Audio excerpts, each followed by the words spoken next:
And so long, fellas, as you're acting like a little baby, so long as you're acting like a fucking bitch, so long as you lie, so long as you cower, so long as you shirk from your job of leadership and providing, your woman won't soften. Your woman won't open up. It's just, it's the facts.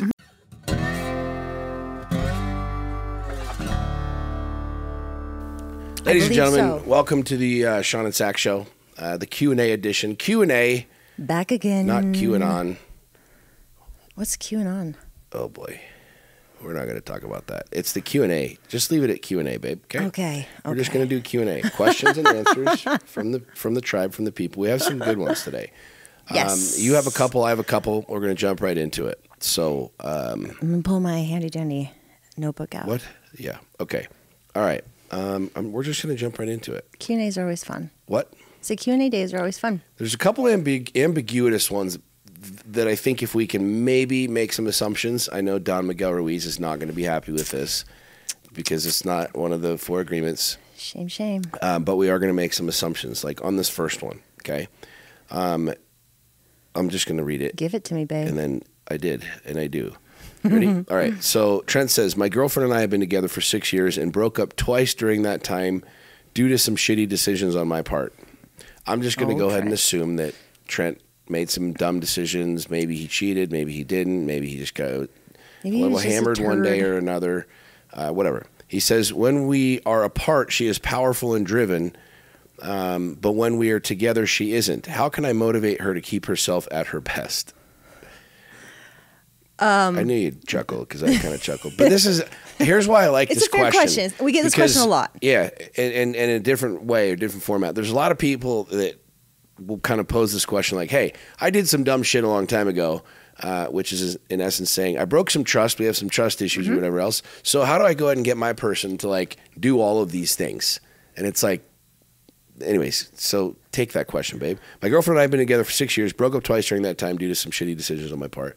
When we're apart, she's powerful and driven, but when we're together, she isn't. How can I motivate her how to motivate her to keep herself at her best? This is a very full question.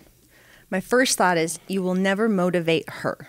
She will motivate her. You can support her and build trust and be a good partner, and that inspires her to want to be better, but you can't really make her do anything or make her think anyway or behave anyway. So with that, I would say you just need to keep showing up as your best self and stop expecting her to be something she's not. Because if she is something else when you're not together, if she's behaving differently, maybe have a conversation about what's changing. Maybe she's not even aware of it. And then you guys could work together as a couple to unwrap that mystery together and then maybe build upon that. Yeah. I'm going to take a little bit of a different angle. Go for with it. This one. The first part of the question, my girlfriend and I have been together for 6 years and broke up twice during that time due to some shitty decisions on my part. That should be your focus. Not where your girl's at, not what your girl does, but your focus should be 150%. How do I build something different? Because if you've done something twice, and again, I don't know the full context of it, whether he cheated, whether this, there's so many people that are so fucking focused on like, I made a mistake, so I need you to do something about it. I made a mistake, and I lost your trust, or I broke your trust, or I violated your trust, and so here's what I'm going to need you to do about it. And the responsibility is on you. If you fuck up, you fuck up. It's your job. It's your responsibility to navigate a new future. It's your responsibility to write a new story. The more you spend time looking at somebody else going, well, yeah, I broke your trust, but you're still kind of not trusting. Well, no shit, because you probably haven't rewritten the story. And if you're doing something with repetition, you're showing the person that either one, change is not important, or number two, that the change that they've requested or that broke that trust is not important. And I think that's what so many people are looking at is, yeah, I might have fucked up, but I need her to do this, or I need him to do this, when the onus is on you. Like, the responsibility is on you. You fuck up. If I fucked up today in our relationship, whatever that might be, to break your trust, it's not on you to make that situation different. It's on me to rewrite the story and to gain the trust back, or to create the new framework about, the relationship, and to communicate with you on how to do that. And he used the word powerful, right? She's more powerful when they're broken up. And driven. That's a big indicator of trust and safety. So if you look at safety, it's like if you've broken her trust and then she recommits to you, she's put herself in a more vulnerable state of being with you. And so if there's no trust, she probably is struggling with feeling safe in that relationship. And so I would have conversations and address what that looks like and then build upon that. Right. And it's on you to rebuild that. Yep. It is 100% on you. And look at why you're really with her. Clear. Like if this is something that you're expecting her to be something, like I already said this, but be something she's not. A lot of people go into relationships with an expectation that the person needs to be something they're not. Right. And it's like, well, then really assess why you're in the relationship in the first place. Yeah. Good answer. This one's for you. And this one you'll be able to help a lot of people with. Okay. Jessica says, as a woman who has had to be in her masculine and independent, what is the best way to turn back to your feminine energy and to let your man lead? I would like to start with don't turn back. It's called balance.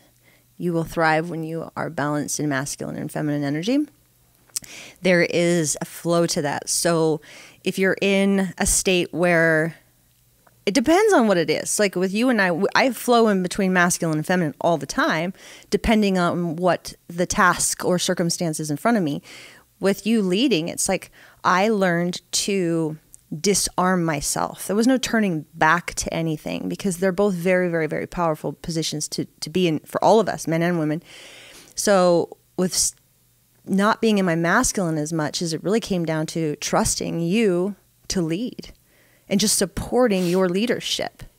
Now, that has to be earned. If you're with someone who's, say, irresponsible or a tyrant, like you're not going to you wouldn't necessarily just trust that person because he's a man and that's what I'm supposed to do. Like trust is very, very earned, gentlemen. So that requires you to step up to the plate and be a man that's worthy of leading her. So you have to look at all the components involved. If she is she in a relationship that she trusts this man? If so, okay, then trust that man. Yeah. It's very, like, that's a really elementary start. Yeah. I want to make a comment on this, not necessarily answer the question because this is for you to answer because you're the woman, but I have found over and over and over in not just looking at the marketplace and people, but just hearing what people say, hearing what women say, hearing what men say. And there's this really interesting dynamic happening where women are, and there's 1,000 rabbit holes we can go down with this, and you can turn it into the media, into this, and the demasculization of men. But I just want to talk about the singular reality of like men and women, masculine and feminine. Forget all of the influences.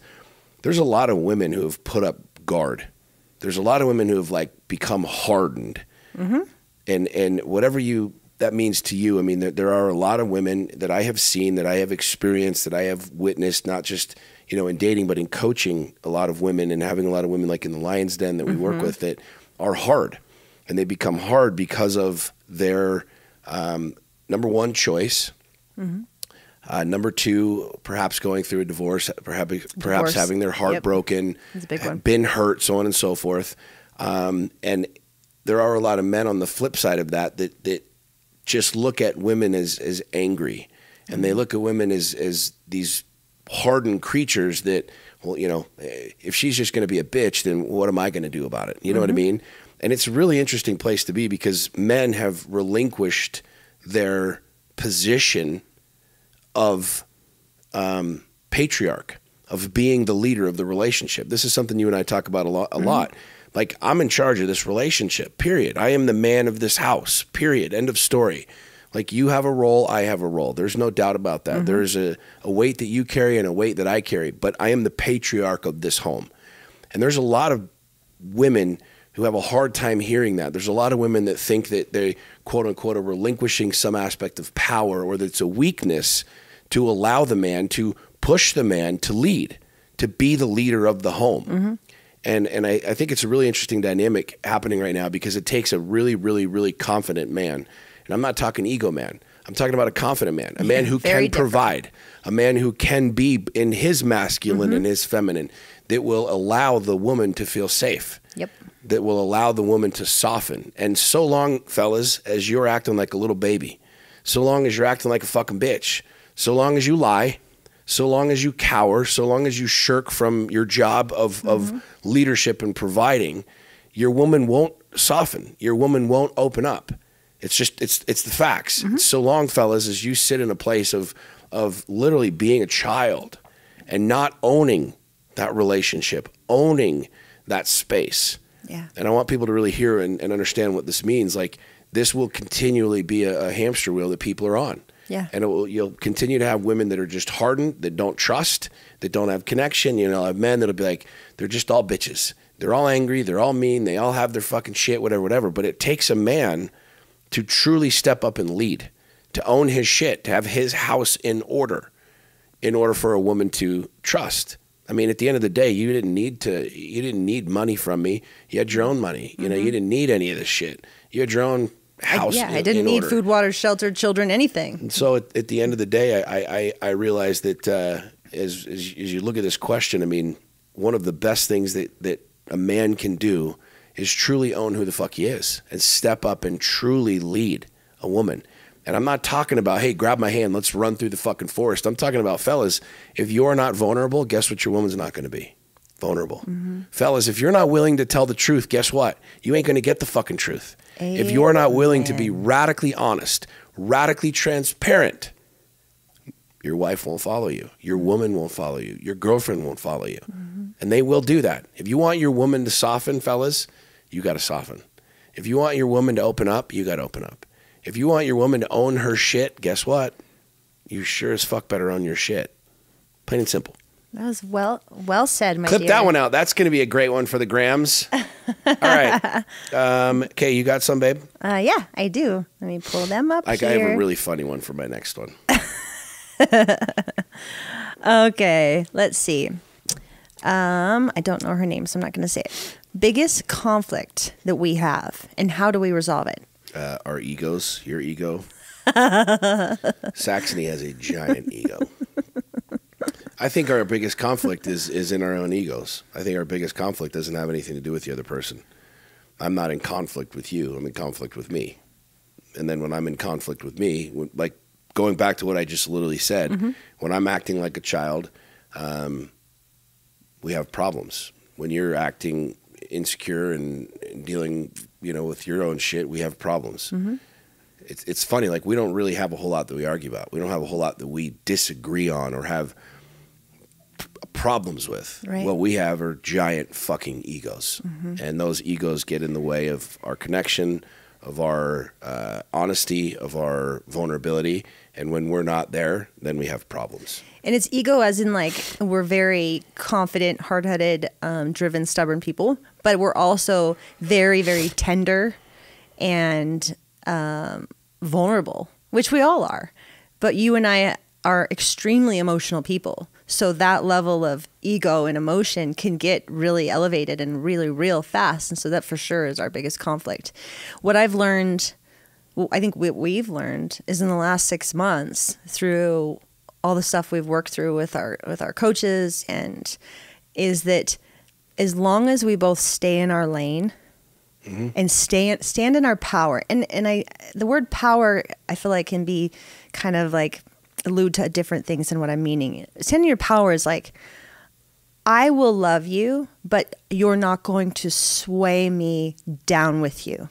And this is a big thing that I've learned is like, I will just stand here and love you no matter what war is going on with this ego, this conflict, and I will continue to do what I said I would do, and that's speak truth, show up, love hard, and just keep going.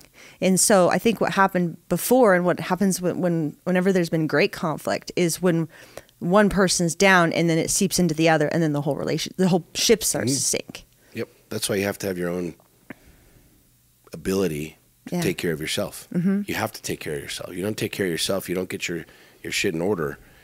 This is a huge thing for us. Like if I'm struggling and it's not on you to fix me, save me. It's on me.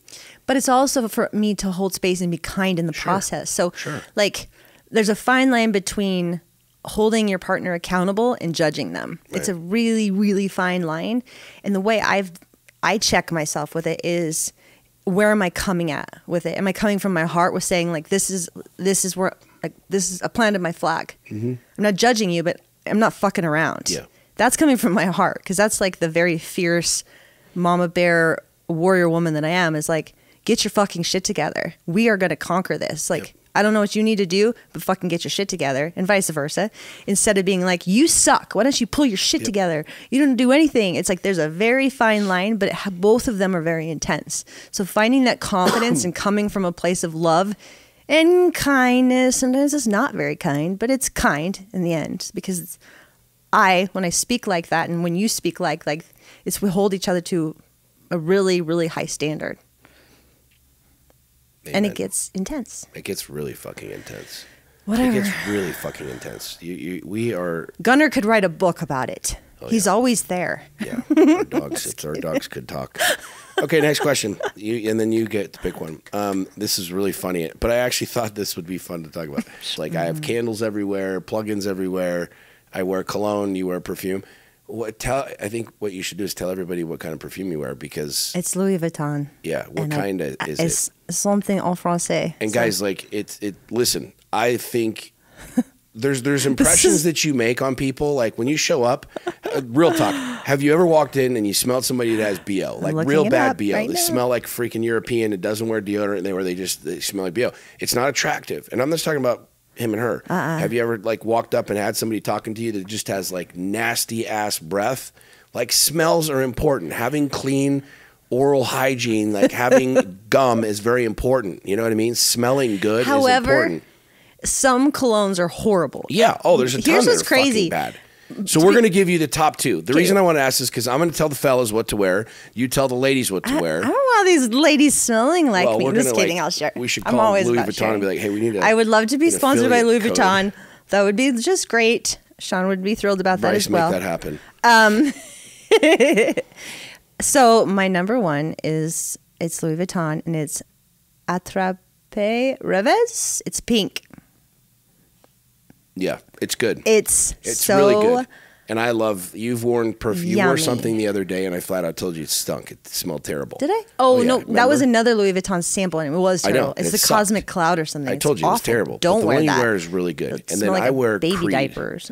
Is it the Aventus Creed, the clear glass bottle with the black bottom? I wear Creed or Sauvage. And Creed is my second one. Yeah, we both wear Creed. I wear Creed has some scents Virgin Island that are unisex? Unisex. I almost said bisexual. That's not.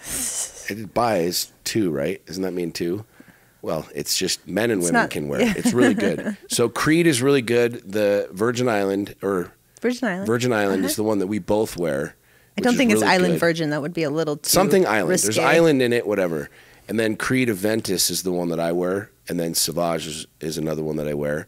And then you wear the Louis Vuitton. And then what's the one other one that you wear that I like?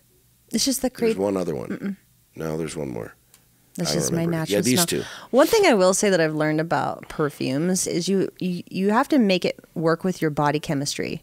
Because I used to wear one back in the day, and I loved the way it smelled. And your natural chemistry kind of changes it, and it ended up smelling terrible to the point where people waited way too long to tell me. It was a whole joke in my family. I wore it for like 2 years before someone finally said, that smells like a grandma. I'm like, why did you let me go 2 years wearing, I think it was like Lucky or I don't know. Doesn't matter. But you want to make sure it works with your body chemistry. Make sure you smell good. Just I think don't this might sound really trivial to a lot of people, but there's a lot of really trivial things that actually are big. They really are. And I strongly suggest, ladies, if your husband fucking stinks, like, tell him that. Like, or help him out. Get him some freaking cologne. Get him some shit. You know what I mean? And fellas, if you like something, go to the store, get something that you like, and give it to your woman, and have her wear it. But I think smells are really important. I mean, yeah. Here's the thing: is when you have the option to have all of your senses aroused, why wouldn't you? Yeah. Like scent and taste and the way you look. Like, give it to me. I love all of that. Yes. Yes, I do. Okay. Next question. Zach said, "What is the best way to show up for your kids after divorce?" You want to take that first part? Oh, yes. I know all about this one. So I've had multiple divorces, actually, and I have multiple children. So the way I have handled it is I never, ever, ever let the kids be a part of the divorce. I don't know how to say this because it's so complex, but yet so simple. There was nothing that would come before the relationship with my ex. There would not money, not drama, not ego, not scarcity. Literally, it didn't fucking matter, because at the end all is all I wanted my children to be was happy with both their parents and know that those parents are still unified in being parents together. And I accomplished this through 2 divorces. So it is possible. And I think if the other partner is being difficult, you just get to fucking be better. Like, if you have someone who's talking shit and whatever, you have every fucking...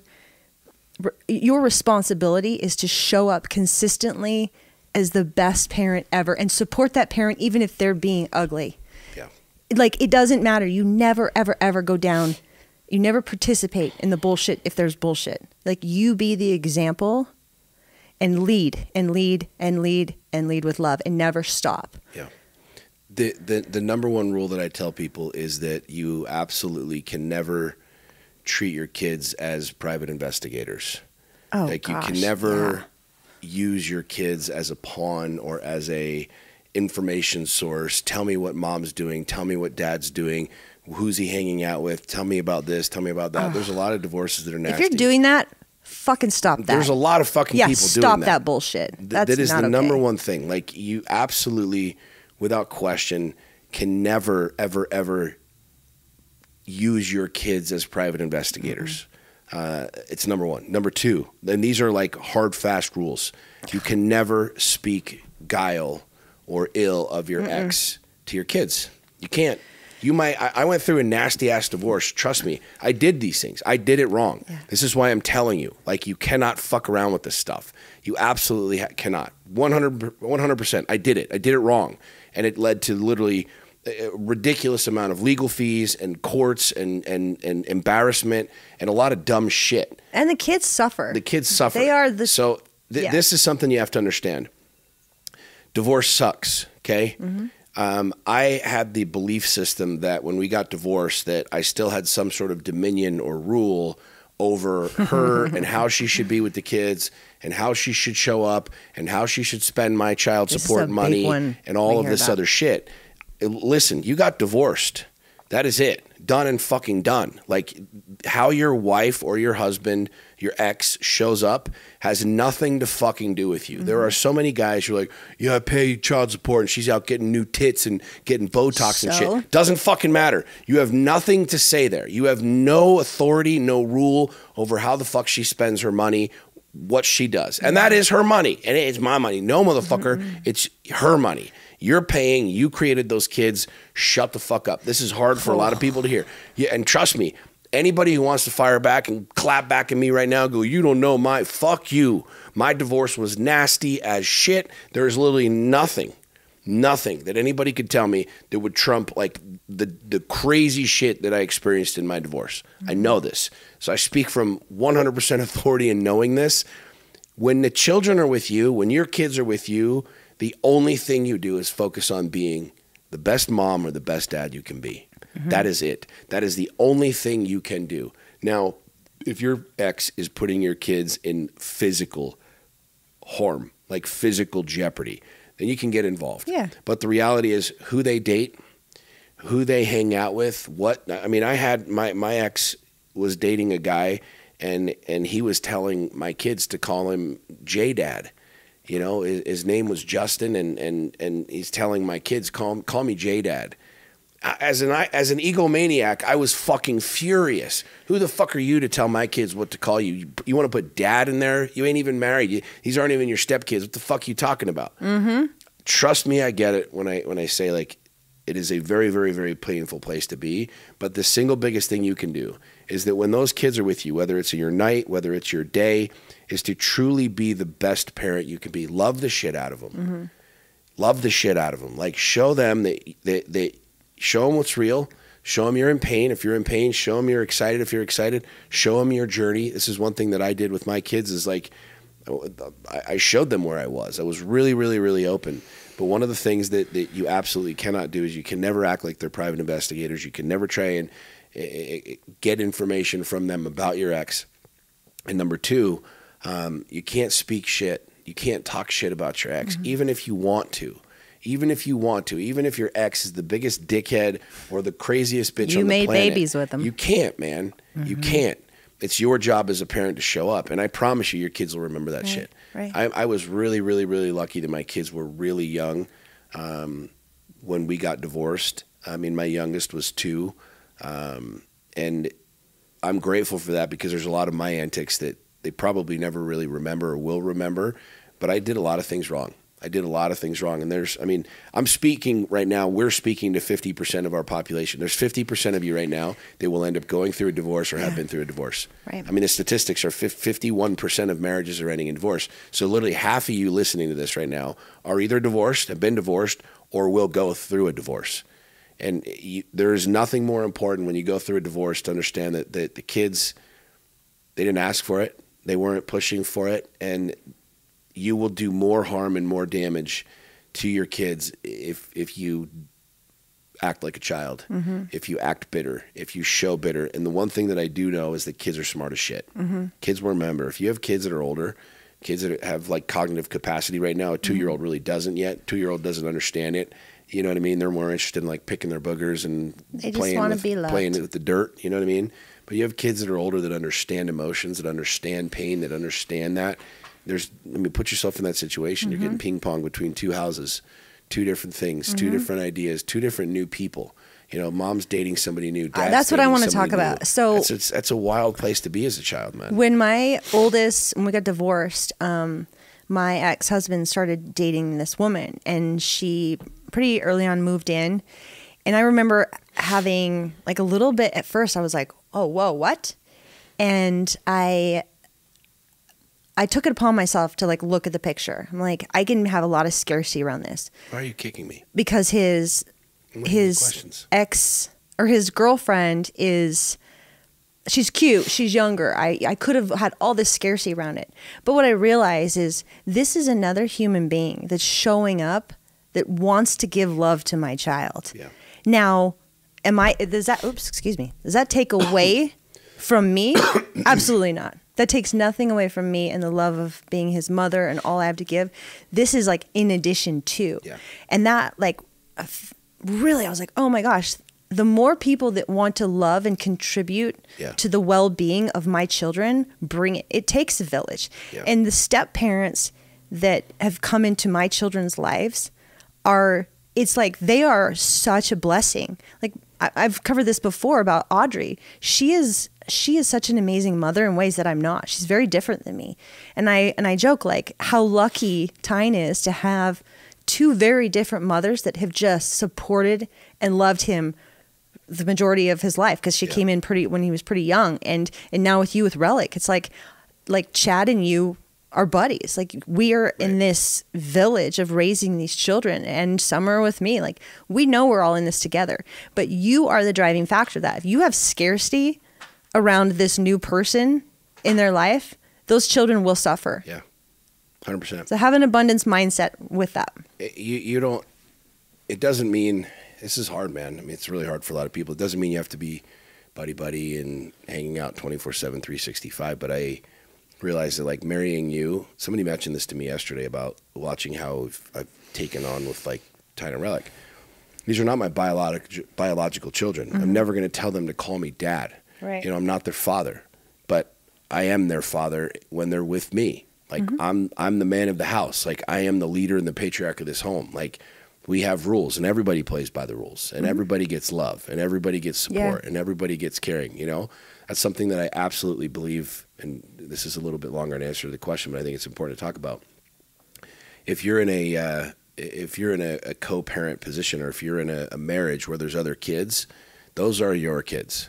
Like I signed up to marry you and everything that comes with it. Yep. You know what I mean? A whole bunch of shit that I didn't really need or care about, but you know what I mean? I still got it, whatever.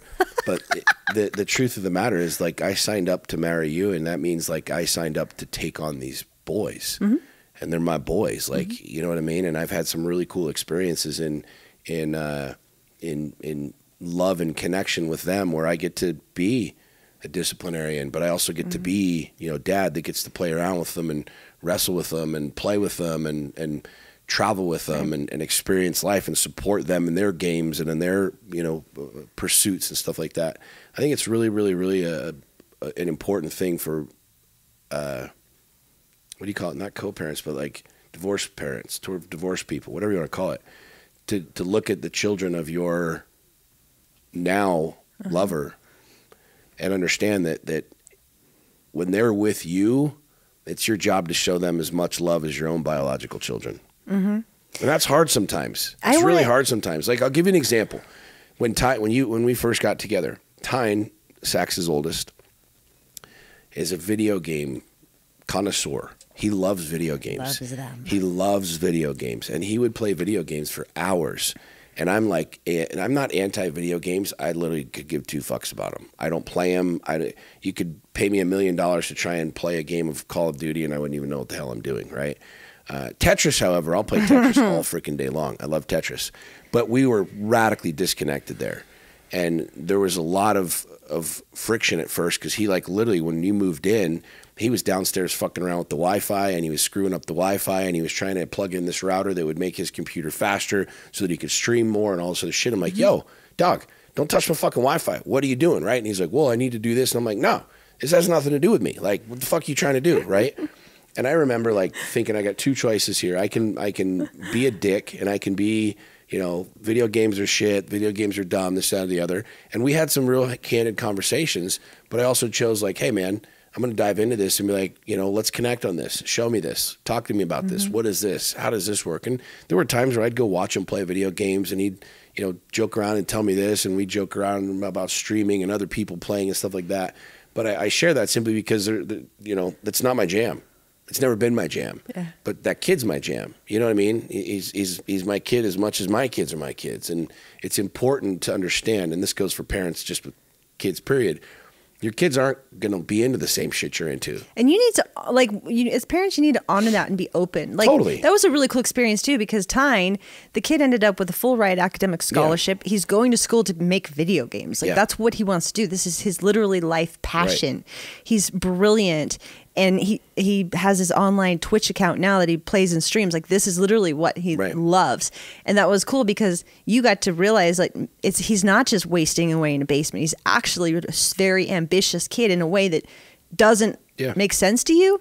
But it was cool to watch you guys be like, okay, like, kind of connect and like opposites connecting in that. Yeah. So be open with your kids. And I think parents need to understand too, this is a long answer to the question, but I think this is good to talk about. Like, there's a lot of kids that have ambitions that don't line up with what their parents' ambitions are. Yeah. Plain and simple. There's a lot of kids. There's a lot of kids right now that have an advantage that other people don't have. That we didn't grow up with technology the way that kids have technology now. And there's a lot of kids that are making a lot of money on YouTube and playing video games, literally, like, that their parents are like, this is the dumbest shit ever. Why do you do this? It's like, hey, mom and dad, pump the brakes. So as kind of a side note to this, I really think it's important for parents to look at it and say, I might not be into video games, but I'm into my kid. I might not be into this sport, but I'm into my kid. And I think I've spent time just sitting with him playing video games when I don't give two shits about a video game. I could literally care less, but I care about him. And I care about that connection. So, and I just want to add this too. This is why I made him play hockey, because I actually made him initially play hockey because I wanted him to do something outside of just being on his computer. So, like, making a well-rounded life, but also, like, letting them live their own life. One thing I was going to add to that is, so when blending families, when I had Relic, I was with. Well, obviously I was with a different dad. My kids have different dads, but I wanted to keep my family so connected that I asked my ex-husband if obviously with the approval of my Relic's dad, if he would be the godfather. So Jake is the godfather of Relic, and they had like this special bond. This is my ex-husband and my new baby they have that bond. That's his godfather. And so it was cool because our relationship, it really felt like we just had these kids and we were all on the same team raising these kids together. And, you know, like even his wife, like she took Relican. She didn't need to. He had 2 parents, but it was really cool to just watch that love just flow. Yeah. Good shit. What do you got? My turn. Your turn. I got one more. So you got... Okay, this is a good one for you to start. Okay. What do you do when you struggle in knowing who you are or what your purpose is? I struggle with that a lot. The purpose I'll take that as 2 parts. What I do and I struggle knowing what to do. I just act. And a lot of times I make the wrong decision, or I make a decision that teaches me something. And I think the more I do this, the older I get, I realize that this is a superpower of mine. I'm willing to fail. In fact, I believe that failure is one of the greatest teachers. And I don't necessarily believe in failure per se in like the general way that a lot of other people do. I'm willing to take chances. I'm willing to do things that other people aren't willing to do. We were talking about this the other day with racing. You know, why at 42 years old would I start racing professionally? Why would I buy a race car and do this, right? A lot of people have this misconception that it's like this ego thing and I'm just this old rich guy who's just spending his money and doing all this other stuff. I was scared of it. I was terrified of it. It was such a huge financial commitment, and it was such a big, huge thing that I had no idea what to do. I had no business being there, but I wanted to be there. And it truly was scary to me. And so when people say, well, what do you do? Like when you don't know what to do, you go do shit. You go do shit. Like last year when I started racing, like last year was one of the best years of my life. Literally, like in every facet, from getting married to leveling up in businesses and growing and launching new things. And we're now seeing the dividends of a lot of those advances in those investments. But what I do is I act. And I think that's what so few people understand is like when you sit there and you get paralyzed, what do I do? I'm not sure what to do. The longer you sit there, the more confused you get. You have to go do something. You have to go fucking do something. And that might just be literally getting off the fucking couch and walking around the block. If you're used to sitting on the couch and sitting in this slumber of thought, getting up off the couch and walking around the block might be the best thing you could fucking do. But for me, I'm willing to get my ass handed to me. I'm willing to look stupid. I'm willing to be embarrassed. I'm willing to get up on the stage and to do something because I'm always learning. And so like racing for me was that thing. It was scary. It was intimidating as fuck. I'm lining up on a starting line with dudes that have been racing for 20 years. Most people would never do that. Most people would be like, well, I've got to earn my stripes and start down here. And now I'm already past all that. And now I can't do it. I'm like, no, dude, I want to do shit that scares me. I want to do stuff that I'm not familiar with because it makes me better. I become a better father, a better patriarch, a better husband, a better leader, a better businessman because of racing. Because it was so scary that like, and so unfamiliar to me that I had to make these choices and I had to act. And I think this is what most people are afraid of is like, you know, what do you do when you don't know what to do? You go do something. What do you do when you're not sure which way to go? Just fucking go. If you think about driving, I'm not sure which way to go. Should I go right or should I go left? Turn one way and you'll know pretty fucking quick. You'll know which way's which. If you're trying to find, you know, one coast and you go the opposite way, then you'll know pretty fucking quick. I went the wrong way. Great. Turn around and now go the other way. That's how you get to results. That's how you get to big movement. Like, yeah, is this the right person? Should I get married? We've been dating for a couple of years, but we have these issues. Blah, blah, blah, blah, blah, blah. I'm not telling people to just go on one date and go get fucking married to see if it's the right fit. But there's a lot of people that have been dating for years and years and years and years, wondering, questioning, is this the right thing? Should I? And you just sit in a place of inaction for so fucking long. And then the most difficult thing to do then is to take step. Mm-hmm. The longer you sit, the longer you're in idle, the longer you question, what do I do? What do I do? What do I do? The harder it is to act, which is why for me, every day, it's action. I got to do something. I got to post this. I got to write this. I got to do this deal. We got to create this design. I've got to be moving constantly, and that's the only way you're ever going to fucking find out. And then the second part of the question, which was... I was just going to read it. Read it again because I know I just went on a little... what do you do when you struggle in knowing who you are and what your purpose is? Yeah, purpose to me is very simple. I spent years and years and years looking at this, years trying to figure this question out. And I had a really cool experience probably 5 years ago with a lady at Lions Den Live. And she's sitting on the front row, and I'll never forget as long as I live. She's really emotional. And she's like... I asked her, I said, why are you crying? She said, I don't know what my purpose is. She's like, I don't know if my purpose is to be a mom, if my purpose is to be a wife, if my purpose is to be, this curator of life. I'm not really sure. And I spent a long time trying to figure out the answer to this question. I spent a lot of time being depressed and being frustrated and being sad and questioning myself. And I came to the realization that every single time I'm looking to the future, I'm dealing with anxiety. Mm-hmm. Now, I'm not talking about when you're dreaming and when you're visioning, but you're like, oh shit, I'm 43 years old. Where should I be with my 401k and my IRA? And where are you? And how far along should I be? And I need to be in these places. And I've got to hurry because I'm getting older. You start looking at the future that way, you get really, really, really, you struggle with anxiety because you feel such a lack.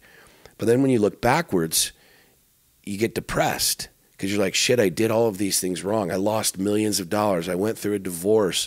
My employees are not happy. My business isn't going right. Or I should have done this last year. Or, man, I watched Bitcoin go to the freaking roof. I should have got on the Bitcoin train. And I missed out on this deal. And I missed out on that deal. And you spend time looking backwards. And you spend time being depressed. Mm-hmm.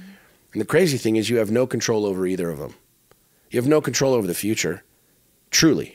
I can hand you $1 billion and you say, oh, yeah, I won. I'm going to be rich and my life's going to be radically different. What if you're dead by dinner? Money doesn't do shit for you. And you really can't do anything about the past. You can drink your past away. You can sedate yourself. But guess what? It's still there. You can't literally change the past. So the only thing that I have true control over is right now, this exact moment. Not dinner tonight, not lunch this afternoon, but literally this exact moment. I have the choice what to think, what to feel, where to be. So are you saying what to do? Are you saying then your purpose is just being in the present moment? My purpose is literally being in an exact moment and then trying to create another exact moment and being in these exact moments over and over and over again. And so when I struggle, when I get depressed, when I'm anxious, when I'm frustrated, I literally will stop and look at it and say, what am I thinking about right now? I'm thinking about something in the future I have no control over. And I do this all the time. I do this on the daily, literally daily. Mm-hmm. When I'm depressed, I'm looking backwards. And it's when I realize that the only thing that I have control over is this exact moment. And when I can bring myself into this exact moment, it's peace.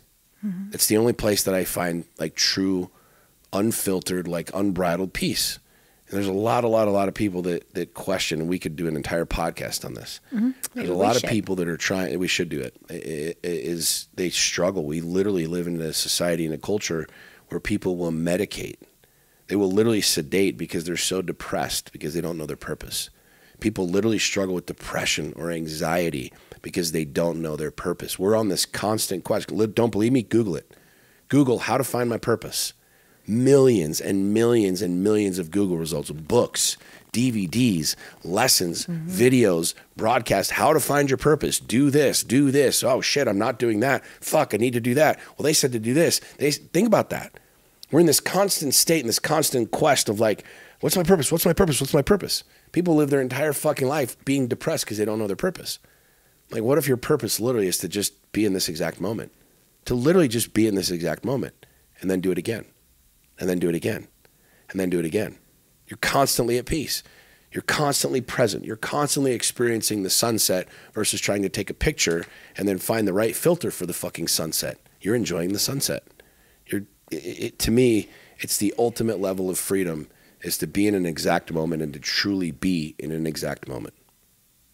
I love it. I'd like to add to that. I would love you to. I have thought about this so much because I have such a craving and desire to live a life of purpose. And for me, I used to think it was being happy, finding things that make me happy. And it's not happy because then once happiness is taken away, then that's it rips you of your quote unquote purpose, right? And so I've refined that into finding joy in everything I experience, even in the stress, finding where is the win, where is the joy, finding the silver linings and realizing that life, we are here to learn and to grow and to experience. We're not here to just have this, everything's happy. No one's offended. No one is stressed. Yes, there are things that create resistance in our life, but it's finding the joy in the resistance and not taking the resistance so goddamn seriously that you just stay in that and you live your life in a funk because you're so fixated on the freaking problems instead of just being like, you know what? Fuck it. That happened.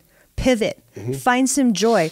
Oh, so we're, this is on fire. Cool. Well, this isn't. You know what we could do? Let's get creative in this. And if, as long as you find joy, you will be able to pull yourself out of that scarcity mindset. And then out of that scarcity mindset, you will find more joy because you will stop focusing on the lack of in your life. And then if you live your life, and this is just the gospel according to Saxony. Who knows if I'm even right? This is just what I like. Wrong. This is your gospel. This is just what I like to say. It's just like, I will find joy. Even when I'm a silver linings queen. Even when we have major conflicts, say in our relationship, I love finding the joy and silver linings in it. And there's tons of them. There's like a plethora of growth and happiness and deeper trust and all this stuff. And it's like, cool, I've got that now. Keep going. And it's, I don't know, finding joy. Awesome. Last question is yours. Oh, it is. You get to pick the last question, babe. Mm-hmm. Okay. I'm not prepared.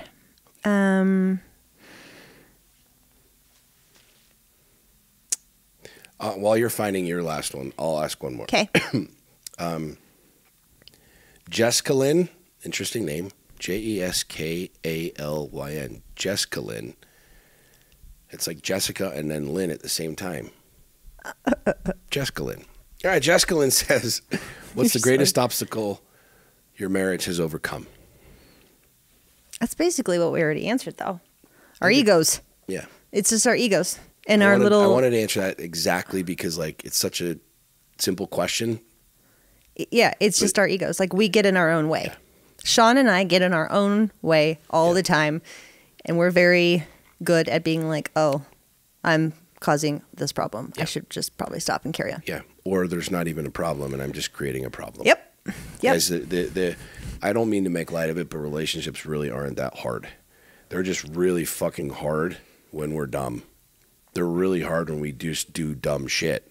I mean, I think that this is probably unanimous among every relationship. I don't mean to be light of it, but if you really stop and think about it, if you have two human beings that are filling their own cup, taking care of their own shit emotionally, psychologically, physically, and you both come together and you choose coming together, there's not a whole lot that you can't work on. There's not a whole lot you can't fix. It should be joy. Relationships should be joy. They should be fucking fun. And growth. And they should be fun, right? And when you stop and think about it, we live in such an interesting time where there are so many unhappy people. You stop and think about it. We're literally the curators of our own happiness. We can make our relationship as happy or as miserable if you want. Yeah. If your relationship is fucking miserable, why? Yeah. I listened to Brandon Bouchard ask these questions yesterday as we were sitting there talking, and he's like, if you're not where you want to be, why? Why? If you don't have the money that you want, why? If you don't have the relationship that you want, why? There's no reason. It's just to stop and understand, it's my ego. It's my pride. I haven't communicated. Well, shit. I have all these assumptions, but yet I actually haven't said what I want. I mean, my sex isn't great, but you actually haven't tried to. Your sex is great. Our sex is, yes, it is. I had to. Sorry. You threw me off. Anyways, yeah. Speaking of sex, I have a question for you. Moral of the story, I promise you, man, you're talking to two egomaniacs, with all due respect, and somehow we continue to make it work. And I truly believe it's because we fill our own cups and we take care of our own shit. And we really want to build together. We want to take those big egos and unify and do amazing things with it. Okay, last question. So, I recently had a women's Lion's Den fly-in, and it was great. It was the first one, and some of the biggest feedback I've had is we talked about sex. I'm really, really, really open to this conversation, especially with women. I want to be a safe and bring it. Let's crack this door open because I want women to live fully embodying that energy. So this question actually came up at the event, and it's come up again on here. Our take on women making the first move, being the initiator. This was like a big question. You weren't there, but I did fill you in on it. Because there was quite a few women there that were like, well, my man never initiates. I don't feel like he desires me. I don't feel sexy. Like, it's confusing. I don't really know what to do. And you take that first. Okay, I'll just keep going. So with me, it was like, absolutely, that has nothing to do with anything. Like, if you want sex in your relationship, you initiate that sex. I don't give a fuck if you... I told them, I said, I'm probably the biggest initiator. Not probably. I am the biggest initiator of sex. And I always have been. And I don't care if I always am. Because you know what? I love that. I love to come on to you and to just... Yeah, it's just my vibe. I don't have any scarcity around it. Like, if anything... I would love to see couples be competitive with who couldn't be more of the initiator, back and forth and back and forth. I've never once been like, oh, I wonder why he doesn't initiate all of our sex. It's like, no, if I want to fuck you or if I want to do whatever wild thing comes in my mind that day, I will make it happen. I'm not going to wait around for you to read my mind to hopefully do it in the way I want you to do it. Like, no, I'm just going to do it. And women, like, you have you are a totally wild sexual creature. And if you're not aware of that, this is where, like, let's like start having that conversation. Like, let's start opening up those doors to where you are comfortable with being sexual and sensual and an initiator and powerful with your man. Yeah. What was the question exactly again? How do we feel in I just started, like, I really like talking about sex. Thinking about last night and it was a good night last night. What was the you've had question back-to-back good nights. We've had some great stuff. It was our take on women initiating. Yeah, you do initiate. I'd say you probably initiate 80% of the time. And I have zero problem with that. I have zero bones with that. Yeah. You know what I mean? Which is, it's unique because I have never been in a relationship like that. I think the one thing that makes our sex life really good, number one, is that we're very sensual, we're very sexual. We communicate about it openly, freely. You know, one of the things that I have been sharing more recently with people is sometimes communication face-to-face is hard. Sometimes it's awkward. And I'm just speaking from a man's perspective, right? There's a lot of preconditioning and a lot of social conditioning around sex and conversations around sex. And if you've been raised in a religious environment, like what's right, what's wrong, what's naughty, what God will hate and what God is okay with, right? And a lot of times face-to-face conversations are hard.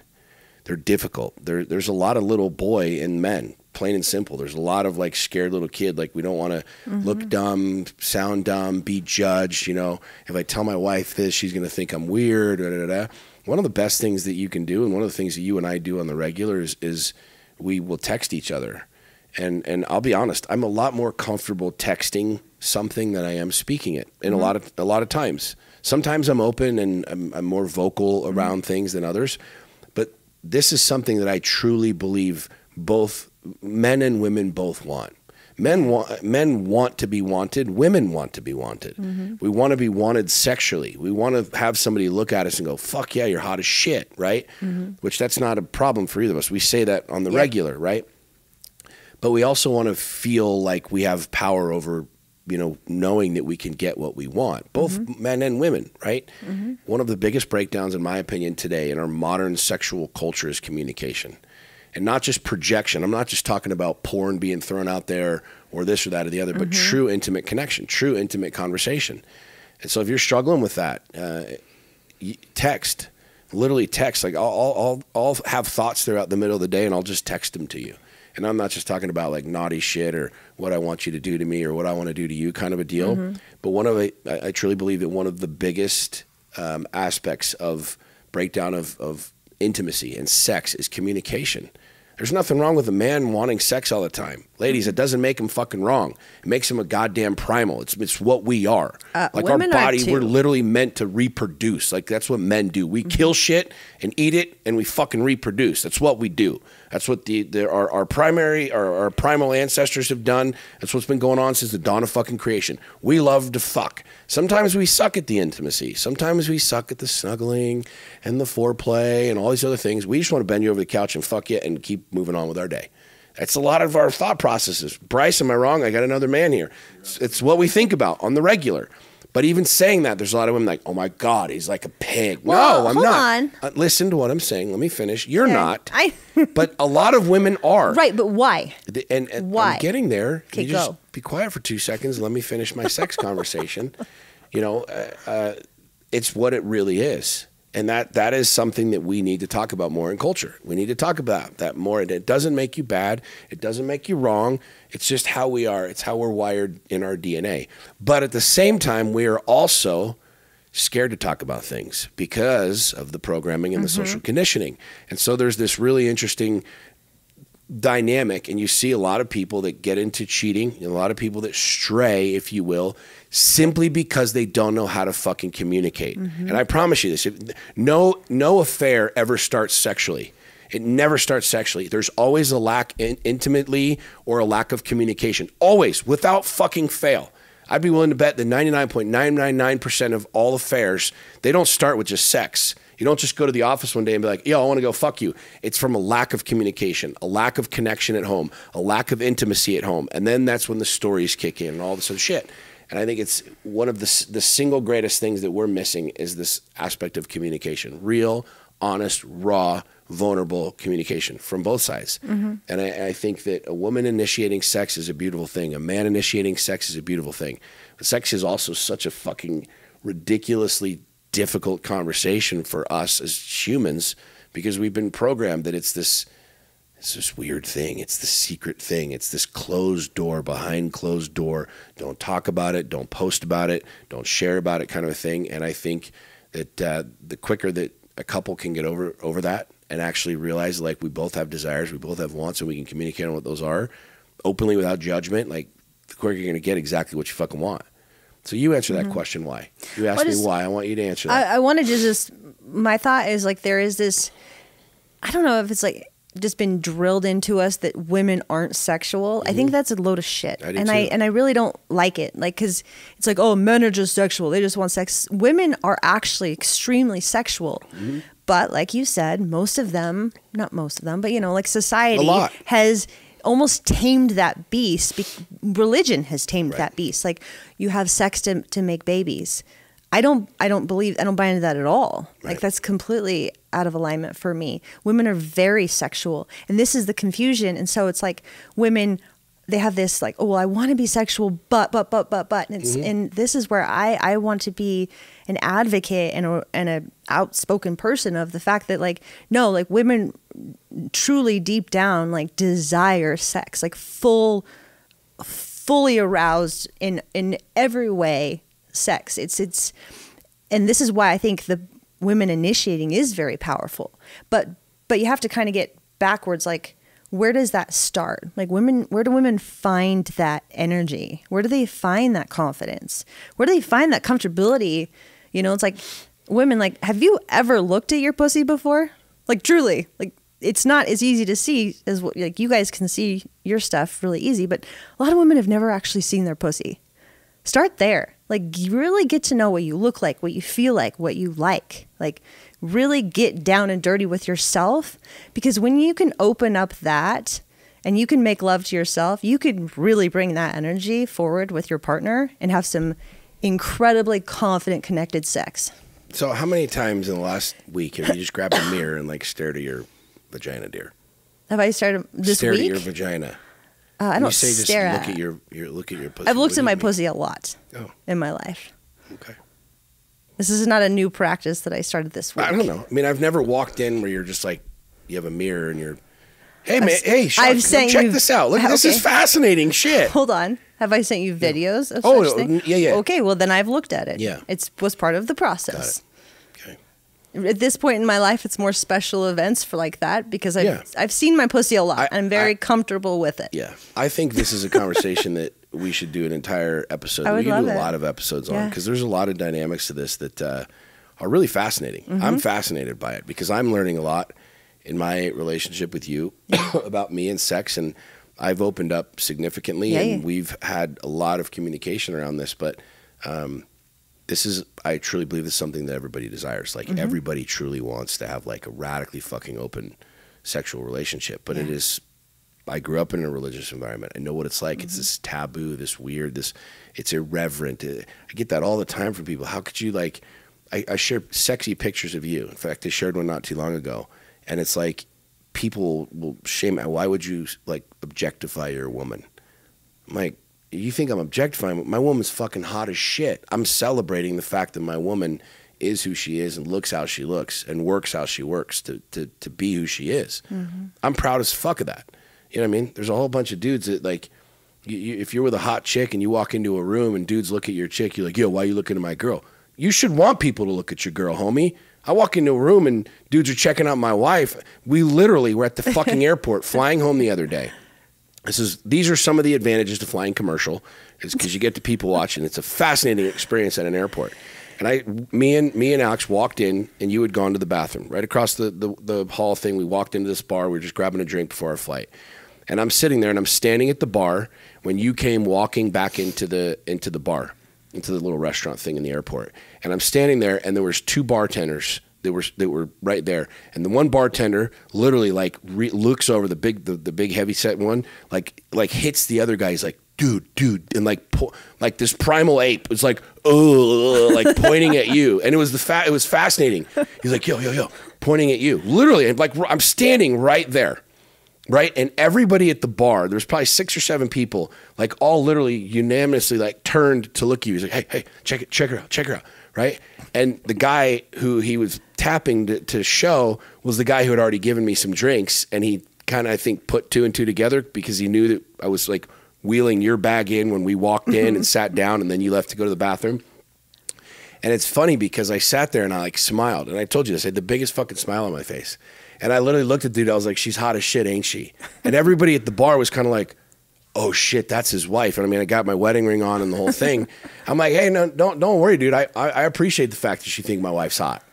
And it was the weirdest fucking thing, right? I'm not kidding. I was right there. And it was such an odd experience for everybody because they're like, oh shit, like this dude's looking at this guy's wife. Like, I think the natural thought was like I was going to come unglued and like fuck this guy up and jump over the counter and beat his ass. And I'm literally looking at him. I'm like, she's hot as shit, isn't she? And then I literally get my drinks and I walk over and I sit down. And it was such an interesting experience because when I walk in someplace, I'm proud as fuck of my wife. I'm proud as fuck of you. I want to look. I would look. You know what I'm saying? Like, that's like such a radically powerful place to be, to know that you're with someone who's attractive. You're with somebody who's fucking attractive. Like, they are attractive to other human beings. They're attractive to you. Like, we should celebrate that shit. We should honor that shit. Like, I do my best to work out, to look sexy, to look good. When I take my shirt off, I have pride in what I've built. I want my wife to like be like, holy fuck, I want to fuck the shit out of him right now. And fellas and ladies should want the same thing. Yeah. When you walk in and you're in your underwear and your little t-shirt and I see your nipples popping out and your freaking butt cheeks hanging out, I'm like, fuck, man. I'm like, go to primal mode. I'm literally just going to fuck her in the kitchen right now. And that's just how we operate. Like, you should want that shit. You should celebrate that shit. You know what I mean? Absolutely. We should do a whole episode on Do you think, and I know, I believe this, but I'm just wondering your opinion, is when a woman and a man, when they are like fully confident sexually, you vibrate differently, don't you think? So it's like totally. Walking in, you have an unspoken energy about you that's like you're the shit. You and I both have that. And I love when I can feel that in other people. They walk in, I'm like, they know what the fuck's up. Like, they are all in on this, and that's like that. I love it's that. Energy. Yeah. And a lot of people will take this as, oh, it's pride and it's ego. No, it isn't. No, I work really freaking hard to look the way that I look. And I might be somebody's cup of tea and not. It's not totally even just looks. It's right. But what I'm saying is, from a physical standpoint, when you walk in someplace, I know that. We walked into the fights the other day. You got your fucking leather pants on. I watched dudes like checking you out the whole time. And I just smile at it. I smile. You know what I'm saying? Not the one we were just at before. And I love that shit. I love it. I celebrate that, you know? But there's an energy when you're confident as shit. Like, I'm confident in our relationship. And I don't mean it with any disrespect, but I'm like, I mean, this is my wife. If she's going to cheat on me or go someplace else, what does that have to do with me? Yep. That's truly my thought, right? It's not like, oh, babe, you shouldn't look so sexy. You shouldn't. No. The reality is, I'm confident in my marriage. I'm confident in how I show up. I'm confident that I'm a damn good fucking provider, that I'm really good fucking when I get naked and we're having sex, that I'm an attractive fella, you know, that I'm open and I'm vulnerable and I'm real. It's like, I know that I'm the fucking shit. I know I am. And I know you know that too. And it really comes, it's energy, like self-love. It's not even it's not ego. Yeah. It's just like, you know totally. Your worth. You know what your value is. Like you love yourself. Like I love myself. That's why I take care of myself. That's why I have There was another people. question that came up that I didn't ask, but it goes along with that. And there was a girl who was saying like, I always seem to be dating dudes who end up being alcoholics or abusive or total shitbags or whatever. You can keep looking at people like that. You got to look at yourself in the mirror. Yeah. Why do I keep going there? Yep. And I think what am I attracted to? Right. You in and that I type both of person. set our standards high. And I'm not just talking about from a physical standpoint, but you and I both had to rise to that. And we've talked about this in previous episodes where, you know, you and I had a vision of what this powerful relationship would look like. And you and I both know that we weren't leveling up ourselves to have that. And so it took us really getting some of that swagger, some of that confidence, some of that self-love for us and having a lot of discernment. There. Totally. Like, if you don't love yourself, don't be surprised why you're connecting with and dating with people that don't love you. I can speak on that because I did that. Like that was a pattern of mine. Right. I dated people, unavailable alcoholics, drug addicts. Like I went through a phase of that. And what I learned is it's like, ultimately, I didn't think I deserved better. On a subconscious level, I did not think I deserved better. For whatever story I was told or I bought into, I did not believe I deserved better than that on a subconscious level. So then as soon as you're aware of that, like she's aware of that pattern. So now you get to look at where am I negotiating very early on. The red flag is there, but you're negotiating. Instead of being like having discernment, being like, no, that is not, I'm not going there because I deserve better. Not that you're better than that person, but you're not going to go down and do that pattern again and try and be a savior and save this poor guy that, well, he's just had no, that's fucking bullshit. You're not a freaking therapist. Right. You know, you're not a rehab center. Like be the best fucking version of you. And you don't need to be a rehab center. Right. Like you will attract whatever you're putting off. And so I mean, that's a, I want to finish with this thought and to echo what you're just saying, like to really self-love, to have self-love. It sounds so cheesy. It sounds so ridiculous to a lot of people, right? It's this woo-woo, self-love, I love myself. But I didn't love myself for most of my life. I didn't love who I was. I didn't love how I looked. I didn't love how I did shit. I didn't love how I talked. I didn't love like the fact that I had all of these demons and all this other shit. It's absolutely one of the most powerful things a human being will do. It is absolutely one of the most powerful things that a human being will do is to look at who you really are, which is the starting point. Most people don't even know who the fuck they are. They don't really know what makes them tick. Most people that are in a religious environment have never actually gone into their own wilderness. Newsflash, Jesus went into the wilderness for 40 days and 40 nights. He went out there to fucking find some shit. He went out there on a journey to figure out who the hell he was and what he was doing and where the whole thing is. How many times have you actually gone off in your wilderness? We're a culture and a people that we are sedated. We follow the masses. We do as we've been told. We do as we've been programmed. One of the most gangster things that you will do as a human being. And continue to be programmed. Yeah. One of the most gangster things that you will do as a human being is to step back and go, you know what? I fucking love who I am. I love what I am. I spent most of my life being told that I'm too loud, that I'm too abrasive, that I'm too this and I'm too that. And yet I have messages, countless messages from people saying something that I shared literally helped them not kill themselves. You get that a lot. Something that I shared, something that I talked about helped a man literally not blow his fucking brains out. And so for the first time in my life, and this is really within the last 3 years or so, that I really started to love who the fuck I am. Where I really started to love, like, you know what? The abrasiveness, quote unquote, that people have said that I am is actually one of my gifts. God made you that way. The ability that I have to speak the way that I speak and do what I do. Like, I love the way that I look. I love the fact that, like, I get up and I put in the work. I love the fact that I have the financial capacity to be able to do pretty much whatever the fuck I want. I don't shy away from any of that shit anymore. I don't hide from any of that because I need to feel bad or this or the other. So when you talk about sex, like, I want all of it. I want the whole fucking game. And I'm finally in a place where I love myself enough to be like all in radically with what I fucking want, with who I am. And I think a lot of people are missing that boat and they're playing small. You're playing down because you think somehow it's going to make somebody better. and you're fucking doing it wrong. Yeah. The more you downplay who you are, what you want, fellas, the less you talk to your wife, your woman, about sex and about who the fuck you really are and what you really want, like the greater the gap will be between you and what you want. Ladies, the longer you freaking do the exact same thing and think somehow that you're not this sexual creature, this, that, the other, the more struggle you're going to have in your relationships, plain and simple. But one of the very most powerful things, one of the most powerful things a human being will do is to truly, truly, truly love who the fuck they are. And I challenge people, like, if you really want to understand this question about, like, ladies, like, becoming these sexual creatures and initiating sex, fellas, you want to really find out, like, that next level of life, that next level of income, that next level of sex. You might be married for 20 years. You're like, it's boring as shit.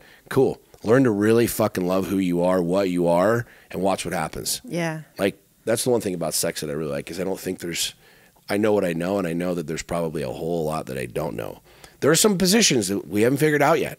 There is some fucking shit that we haven't done that, that I'm sure that I'm going to learn, and I'm going to be like 50 going, holy hell, how are we just starting to do this? This is fucking amazing,